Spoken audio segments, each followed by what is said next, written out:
As a neurospicy astrologist obsessed with pattern recognition, I need to talk to you about one of the most fascinating patterns in astrology. And I'm going to do that by using Kurt Cobain, the frontman of Nirvana's birth chart, to illustrate it. Because what we're going to talk about today is a grand trine, how awesome it is, and how it is a very easy placement to have. How it turns into a nightmare, well, kind of, when it turns into a kite. And if you're not a millennial, a boomer, or Gen X, then you might not know who Kurt Cobain was. He was the frontman of a band called Nirvana, and he is arguably one of the greatest musicians of our time. He certainly was the greatest musician in my mind, and I'll die on that hill in the 90s. By the way, my name is Nadia, and in the comments, I would love to know, do you have any placements in common with Kurt Cobain? Because that would be fascinating. So, let's get into the theory.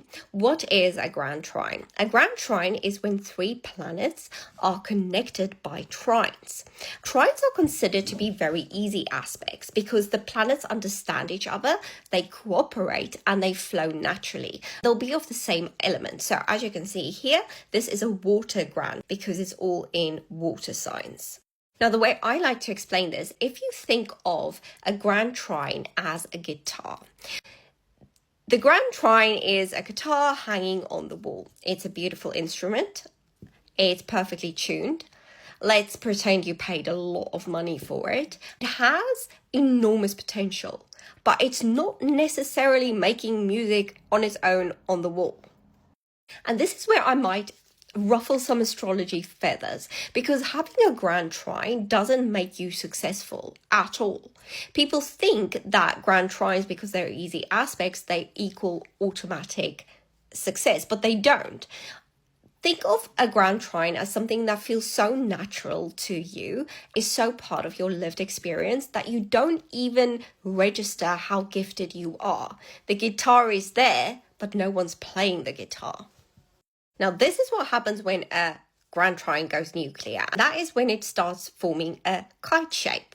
So a kite is where we introduce an opposition, so the red line, to a grand trine.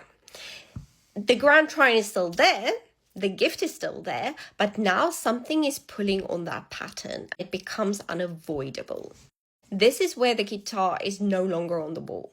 You have to pick it up. You have to write a song. You have to perform. You have to practice your craft. A grand trine says you have talent. A kite says, and life is going to make you use it, so you don't have any other choice. So buckle up, buttercup, you're in for a ride. And this is why Kurt Cobain is an excellent example, because he had the talent. No one can debate that. He had enormous amounts of talent. He had the ability to write music that connects emotionally with people, pulling in that water element of his grand trine. He had the ability to create something that would resonate with millions. That's the guitar. But his life wasn't about his talent.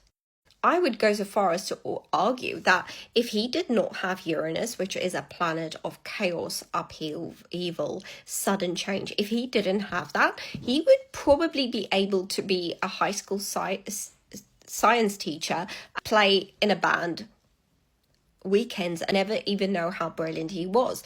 But with Uranus arriving as an opposition, Kurt's life wasn't just about his talent. Suddenly, the world picked up the guitar. Suddenly, the audience arrived. The pressure arrived. The expectations arrived. He didn't just become a musician that made cool music. He became the voice of a generation. And that is what a kite does. It takes the natural gift of a grand trine. It gives it direction. Now, sometimes the direction isn't as dramatic, especially if you don't have Uranus in there. I mean, if he had a benefic as the opposition, that would possibly be a lot less intense. If you've made it to the end, thank you so much. I do appreciate you more than I can say in words. And I have a question. If you had to have a grand trine in your chart, what element would you prefer it to be? Earth, water, air, or fire? I would be absolutely fine with an air one, and I think a fire one would be a lot of fun. However, I think I would possibly sell the soul of my firstborn Shih Tzu not to have a water Grand Triangle.